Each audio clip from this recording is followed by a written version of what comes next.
This is a poem called Ed Loses a Race. I told Gabe Hallmark I'd win the race, but then forgot all that, stopped in the woods and stared at her. I knew her when she married Dan Williams. Then the children came quickly, a boy, 2 girls.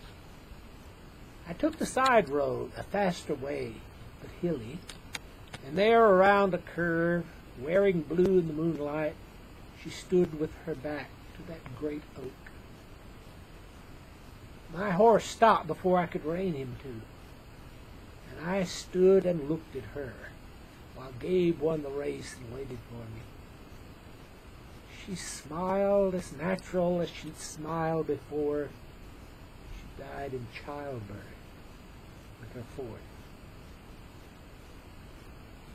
When I told Dan the next day, he shook his head as in no surprise, and told me all his kids said their mother often came to them in the woods and played with them, sang them songs and planted wildflowers for their hair.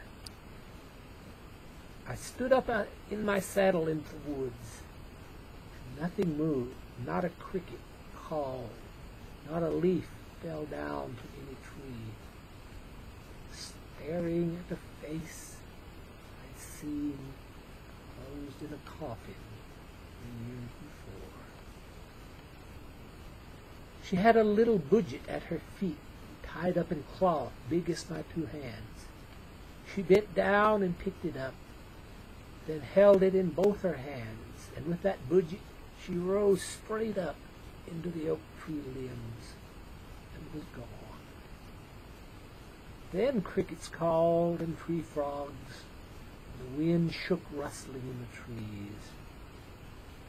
I rode on to find Gabe, who said I was white as a bedsheet in the moon.